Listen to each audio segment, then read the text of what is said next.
আসসালামু আলাইকুম রহমতুল্লাহি ওয়া বারাকাতু। আজকে আমরা নরমাল ডেলিভারি দোয়া ও আমল নিয়ে আলোচনা করব। প্রত্যেক নারীর প্রত্যাশা থাকে তার ডেলিভারি নরমালে হোক।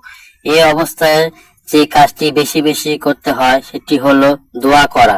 যে কোনো সময় আল্লাহর দোয়া কবুল করেন, তবে কিছু সময় রয়েছে দোয়া কবুল হয়, যেমন শেষ রাতের দোয়া, সেজদার সময় দোয়া, আজান ও ইকামতের মধ্যবর্তী সময় দোয়া, ফরজ নামাজের পর, জুম্মার দিন, আসরের নামাজের পর, বৃষ্টির সময়, ইফতারের সময়, শবে কদরের রাতে, হজের মৌসুমে। এই সময়গুলোতে দোয়া কবুল হয়।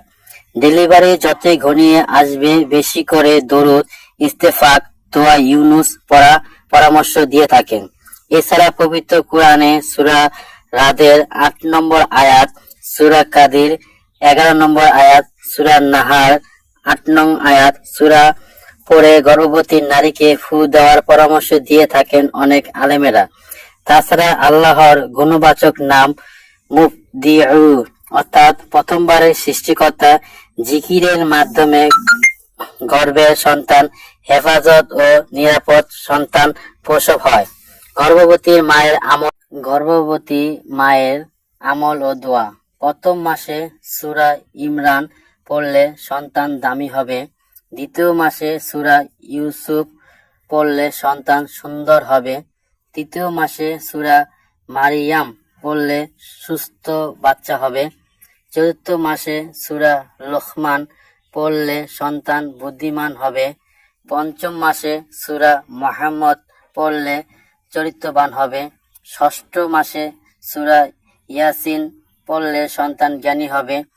7, 8, 9 মাসে সূরা ইব্রাহিম ও সূরা ইউসুফ পড়ার পরামর্শ দিয়ে থাকেন। তাছাড়া ব্যথা হলে সূরা ইনসিকাফ পড়লে পানিতে ফু দিয়ে পান করালে ব্যথা কমে যায়।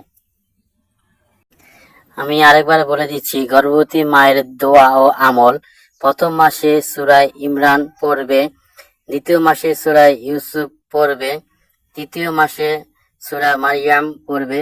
চতুর্থ মাসে সূরা লোকমান পড়বে এবং পঞ্চম মাসে সূরা মুহাম্মদ পড়বে।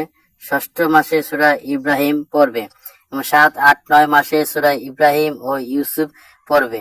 আর যদি ব্যথা হয় সূরা ইনসিকাফের পরে পানিতে ফু দিয়ে সেই পানি পান করবে। এবং গর্ভবতী মহিলারা অবশ্যই শেষ রাতের সময় দোয়া করতে পারেন। আজান বা ইকামতের মধ্যকারের সময় দোয়া করতে পারেন, বা ফজর নামাজে বা জুম্মার নামাজ বা আসরের নামাজের পর আমরা বেশি বেশি করে দোয়া পড়তে পারেন। এবং ভিডিওর মধ্যে যদি ভুল ত্রুটি করে থাকি তাহলে ক্ষমার দৃষ্টিতে দেখবেন। আর যদি